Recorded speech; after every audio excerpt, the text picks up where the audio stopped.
Hello everyone, welcome to my YouTube channel. This is Aradhana, and in today's video we are going to discuss the notes for Christopher Marlowe. The notes of this video, that is the written notes of this video, I have already published on my members only section of the channel. So if you have not taken the membership, you can take it, and if you are a beginner and preparing for any exam for English literature, you can purchase my cultural studies notes for $4.99 only.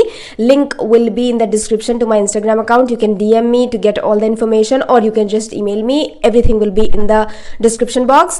And yeah, I'm already very late with this video, so yeah, let's get into today's video. And this is the first video in the unit 1 of UGC-NET. So let's start with Christopher Marlowe.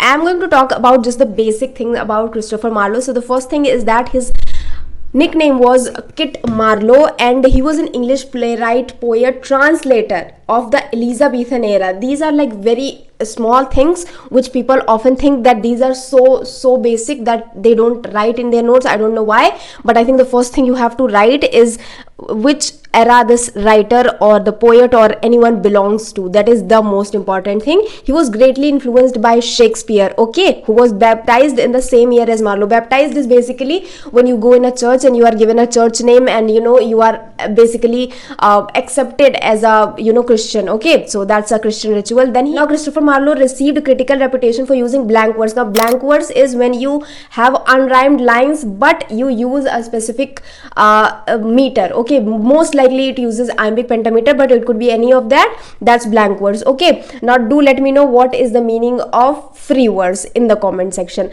Plays are distinguished by their overreaching protagonist. Most of the protagonists in the plays of Christopher Marlowe, for example, the most important example is Dr. Faustus. They are overreaching protagonists, over ambitious, okay. Themes of his works are noted as humanistic with realistic emotions. Like you see Dr. Faustus, a lot of us can actually relate with him because he is so ambitious, and sometimes that ambition overpowers us. So yeah, now his father, mother's name, all of these things are not that important, because I mean, why would they ask you what is the name of their father or mother? So Marlowe mastered Latin during his schooling and translated the works of Ovid, okay. So ancient writers he started translating, and most of the writers you will see, when they start their literary career, they start translating works of great writers first, okay. So Marlowe has often been described as a spy, a brawler, a heretic, also magician, duelist, tobacco user, counterfeiter, and a cat. Now the thing is that the information about these very old writers is not much, okay. So all of these things are just basically assumptions, or like they are just speculations that this could have been. For example, about Shakespeare, all of these things are said as well. Marlowe is reputed as an atheist, which is kind of very contradictory, because if you see, there are so many Christian influence on his work. So I don't think so he was an atheist. Maybe he did not believe in the institutionalized religion or something like that, okay. It is suspected that Christopher Marlowe was a homosexual, okay. Marlowe wrote the only play about the life of Edward II. It was an extremely bold play dealing with a star-crossed love story between Edward II and Piers Gaveston. So I think Piers Gaveston it's kind of a homosexual angle is there in this play as well. So he probably might be suspected to be a homosexual because he wrote about something like that, okay.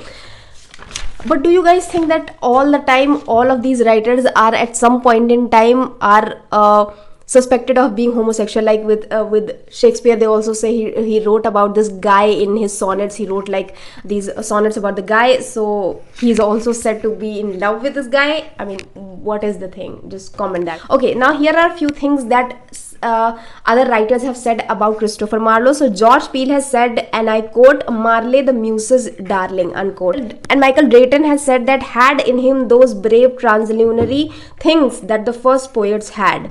Ben Jonson has said Marlowe's mighty lines. I remember this so much because my professor in masters, Dr. Andeep Zehra, was teaching us Christopher Marlowe's Dr. Faustus, and she would talk about Marlowe's mighty lines a lot. So whenever I hear this phrase, Marlowe's mighty lines, I just remember her, okay.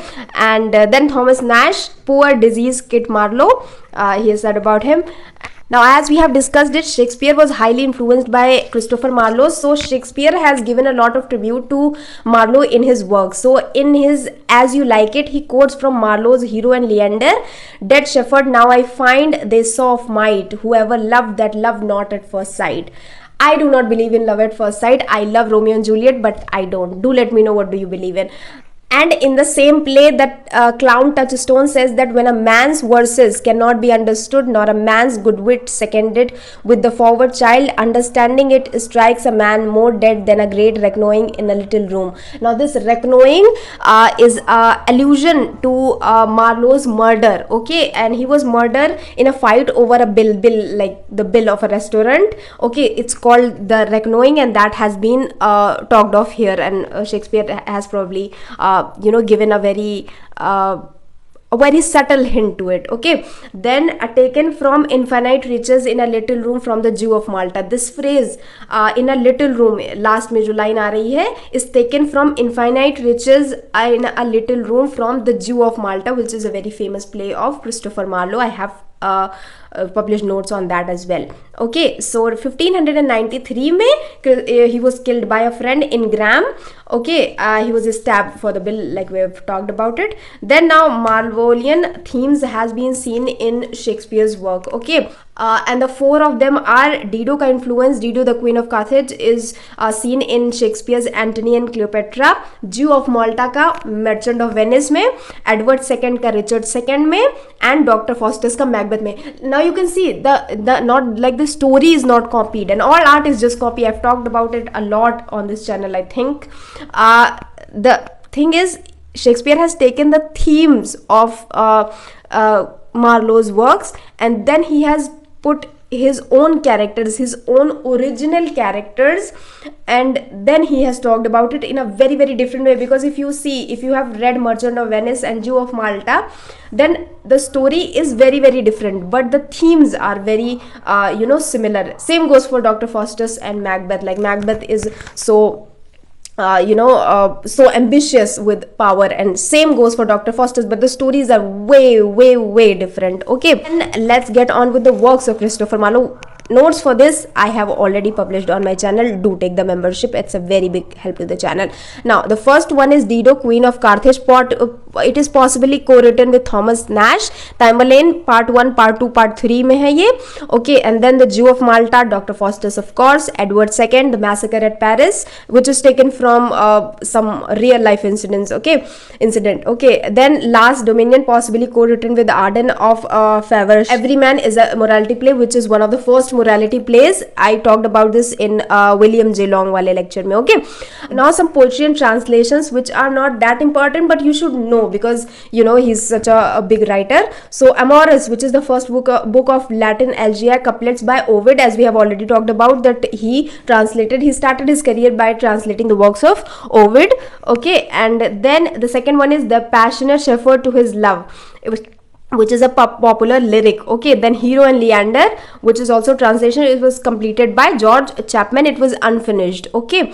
Then Pharsalia, book first by Lacan. It's also translation. So you must just know that these 4 books come under the translated works of Christopher Marlowe. The last is Marlowe may have collaborated with William Shakespeare on 3 Henry 6 plays, okay. Henry 6 के जो तीनों parts हैं, maybe Christopher Marlowe has collaborated with Shakespeare. There is no evidence, however, no concrete evidence is there. I've written in brackets there, okay. Then Christopher Marlowe's play were the foundation for repertory of Edward Allen, the lead actor company, The Admiral's Man, okay. So like this Admiral's Man, इसके बारे में we have talked about in Shakespeare वाले lecture में, right? So the foundation, that means the starting of that theater group started with his works, okay. So there are a few PYQs, which is like 19 PYQs that I jotted down during my preparation. So I'm going to publish them on members only, along with the notes of Dr. Faustus, to keep a look on that. That was it for today. I think Christopher Marlowe के बारे में I would say just jot down the most important things, not a lot of it, because there is not a lot of information about Christopher Marlowe on Wikipedia and all. I mean, there is a lot of written, but most of them are like it is suspected, so you don't have to write what is suspected. You just have to write the a few facts that are there actually. And then I would say just go on solving the PYQs. That would be it. So I am not going to make video on the specific works of any writer right now. At least once I finish off with all the writers of British literature, then I'm going to probably talk about the works, specific works in detail.